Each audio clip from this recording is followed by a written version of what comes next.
I was talking to someone yesterday. We were looking at a new property that came on the market. It's a 100-unit deal in San Diego, and we were talking about just the returns. Number one, it's a little bit closer into downtown. I'm not a fan of downtown just yet. There's a problem still with the homeless. Mayor Gloria is working on it. Dude, I appreciate you. Thank you. Hopefully we'll get to talk one day about a program that we have. But for now, we were talking about that property. So this deal's, can you guys see it? Yeah, you can. All right, so let's just look at it like this. Let's just say this deal goes for $40 million. $40 million, boom, that's the price. It's a 100-unit deal.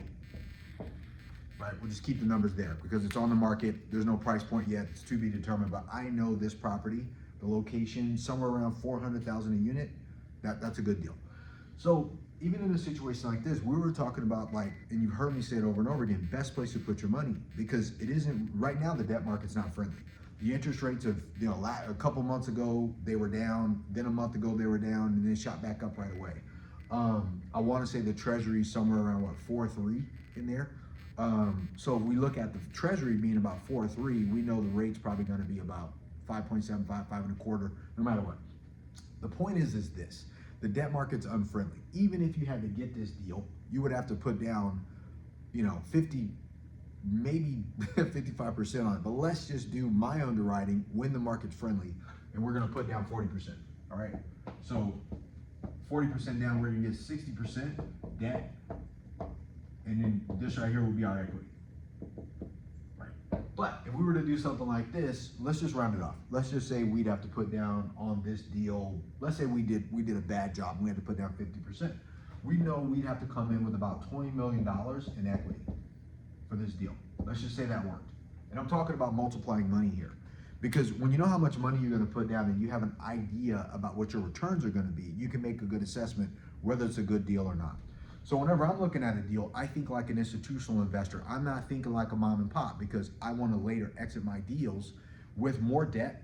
We refinance and we recapitalize our investors, meaning we pay our investors their money back, or we later take our portfolio and we sell it to an institution. So I gotta think like them, and that's how you should be thinking too, no matter how big or small you are. So let's just say our target is 5% on our money. Boom, we're gonna get 5% on our money, which means we should get at least $1 million. $1 million of cash flow on our money, right? That should be our return on our money, $1 million a year. Let's say we held that for 10 years, right? That's $10 million, right? Over a 10-year hold. So we already got 50% of our money back, 50%. That's how I look at every deal. Hey, if we held this property for 10 years, could we get 50% of our money back, of our initial equity that we put in? In this situation, yes, we would, on this deal. And I'm using this hypothetical so you get where when I'm looking at a deal, why I do it. I do this every time. This is exactly how I look at it. This is how pension funds look at it, institutional investors look at it. Everybody has their target returns that they're looking at, right? So then I'm thinking, all right, if we were to raise the revenue, because there's at no point in time are you gonna get a deal and not raise the income of that property, right? We talk about that all the time, Mark. So like at some point, ever since 1945, rents have increased in this country. Every year, all the way since 1945, since World War II, right? Somewhere around 8 to 9%. In the last couple of years, there's been like a crazy spike where rents went up. And if you haven't noticed, rents across the United States have actually softened. You don't see this huge rent gap, but on the average, 8 to 9%. So let's just take the middle of that, and let's just say we're gonna get a 5% increase, 5% increase on the income of that property based on rents, which means that's another $1 million. We're gonna get another additional $1 million over the top of the $1 million we were getting, because I know worst case scenario that's gonna happen. Now, I don't expect, I'm extremely conservative. I know I'm not gonna get that over 10 years. I'm gonna maybe get that over half. So let's cut it back and be conservative. Let's say we only did that for 5 years, right? So that's $5 million that we got. So out of this, we got 15 million just in cash flow. Just in cash flow coming out, period, right? So we're already here on our money, right? So then later, when we go to sell, like I said, my goal is always to either exit the property, whether we're gonna refinance, which would be the best case scenario. Refinance, take out our $20 million, and we already got 15 million. And then I give that back to my investors. Now that's an infinite return, but we're not talking about that. That's my other video. So Now we have this, we're at 15 million. Then later when we sell, my goal is to sell for another 20 million, right? Over the top of our 20. So we get our 20 million back. So, because the name of the game here is don't lose money, right? This is capital preservation. We didn't lose our first $20 million. It was still there. It was put into the property. Just like you put your money in the bank, we put our money into the asset. So out of this asset, we got $10 million while we waited for cash flow, just that drip, $1 million a year, patient, while we're all doing other things. Then we got an additional $5 million because we increased the revenue of that property. So then later, when we come to market and sell, we're gonna get our $20 million back plus another 20 million because we want to double what we had in it. A 20 million turned to 40 million technically, right? That's how that works. Our 20 million turned to 40 million plus the 15 million. So that's 55 million. Boom.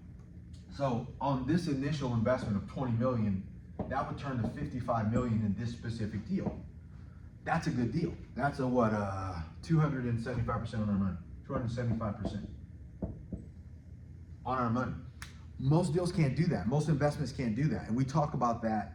I talk about it a lot, which is why I like multifamily real estate, because it's simple. Now, I know that got confusing. If you got to watch this again, watch it again. But we got our initial money back. We didn't lose that money. The 20 million was still there, right? Preserved. Unlike if it went into cash or Wall Street or stock market or a mutual fund or IRA, 401k, Roth IRA. Those things fluctuate, they come down. But if it's locked into a real estate deal, it's not, right? And I didn't even talk about the tax benefits, the tax advantages of also maybe not even paying taxes on the majority of this $15 million. So we'll skip that. So we got our 20 million back. We got another 20 million over the top of that. And we got $15 million while we waited as a group. Because let's say 10 people came together and we all put in $2 million. Or 200 people came together and we put in $100,000 each. However you want to carve up this is a group of us that all came together, right, as limited partners and investors in this deal. Now we got financing for 60% of it. In this deal, we did 50%, just for simple math on the video. But this is how this works. And this is why I like real estate better than all the other investments. Because one, it's simple. It's simple to understand, right?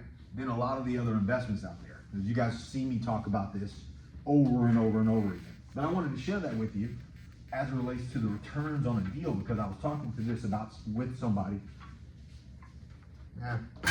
My board's not pretty right now. But I was talking about this with somebody and sharing with them why it was valuable to be like, hey, if you take a look at a multifamily deal, this is the target returns we're looking for. We're always looking for a deal that we think we're gonna hit a 5% on our money, and then later, at the end of that deal, we're gonna double or triple our money that we had in the deal. While we sat and we waited and we got paid to wait. That's really the game. You can't do that with other investments. If your money was sitting in cash, cash is going down in value based on the inflation right now, which is the phantom tax. We all see that. The dollar is losing value all the time. You're not gonna see it in gold. Even though gold is up right now, everybody's loving gold, but gold has zero cash flow. It has zero cash flow. And you got to authenticate it if you needed to change it in. You have all these ETFs that are tied to gold, but your money's not really sitting on that. If your money was sitting in an IRA or 401k, you heard me talk about these things. Can you guys even see that? Let me see, is that close? Yeah, you can see it. So if your money was sitting in an IRA, man, you have the fluctuations of that. Number one, your money's gonna get eaten away by fees. You're gonna get paid once a quarter. And oh, by the way, when you're retirement age, you have mandatory withdrawals. You have to actually draw down 4% every year on your money. And if you have to do that over 25 years, when you're already 70 something years old, man, you're gonna get down to zero. Your goal is never to lose or spend your principal. Now, if you had a real estate, if you were to convert your IRA, 401k, Roth IRA, and self-direct that into real estate, then you would get cash flow going back to your IRA every month, every month. And then later, when it's time for you to do the withdrawals, you're never withdrawing your principal. You're only withdrawing the cash flow and the income from your property that's been paying into it your whole life. That's really there. So then you can go ahead and leave that IRA, the 401k, the investments to your family. That's how you create generational wealth. But that's the problem with the IRA. And then you have your Bitcoin. Everyone loves Bitcoin right now. I don't know what it is today. It had popped back up to 90. At some point it was 106, then it went to 80, and then it went back to the 90s. I got some Bitcoin, but I can't stand to look at it because of the volatility, and I don't have enough to really make a big stink about what I got. But this is the new thing. I believe this is probably going to be the next new thing. I think it's going to replace gold. I think it's going to replace cash, but if you don't have enough Bitcoin to play this game, you can't play it. So how do you do it, right? And it's extremely volatile, extremely volatile. And you're not gonna bet your life savings on Bitcoin right now. And if you were, you probably got in earlier when it was a dude yelling at the park like, Jesus is coming, and everyone thought he was crazy, but they had a bunch of Bitcoin that it wasn't worth anything, and now it is. So if you are 40, 50 years old, you can't play the Bitcoin game. And last but not least, your own business. This is probably the only one that I would say you invest some money into. But if you don't have passive income, this isn't passive. You don't need two businesses, which is why I tell people, if you're gonna invest in real estate. That's gonna be your best plan. That's why I know, oh, and I'm gonna write this too. It's gonna make some of you guys mad. Single family houses. Some of you guys are buying your own single family houses saying, man, this is my investment. It's not an investment. If you buy a single family house, you're gonna pay 6% on the way in for commissions and all the other stuff that you pay. You got your maintenance, you got your 1% taxes on the property, you got insurance that you can't control, right? You're gonna have your fix the roof, fix the plumbing, fix the electrical stuff. My wife was just talking to one of her friends today that had a situation go down with their property that they got to now do insurance. So if that was their main investment, there's damage to that investment. And oh, by the way, when you sell it, it's going to cost you anywhere from 6 to 10% just to sell it. You would literally have to make 300% on your money, that your down payment, to make that return on your investment. Why? Because every year, 1% on taxes. If you keep your property for 30 years, that's 30% over and above the money that you pay that you have to now recoup. It's not a great investment. Oh, and if you fill out, and I say this because we deal with accredited investors, and one of the things that the SEC says for you to be accredited is to have $1 million net worth or $200,000 income, or you have a household income between your spouse and yourself of 300,000, excluding your primary residence. So even if you were like, yeah, that's my biggest investment, the SEC, Wall Street, nobody even says that that's even an investment. It doesn't even go on your balance sheet that way. You can put it there, but I can tell you, you're gonna have a big fight on your hands to do it. To be qualified as a qualified investor to get into some of the deals. Is it wrong? No. Do you need a place to live? Absolutely.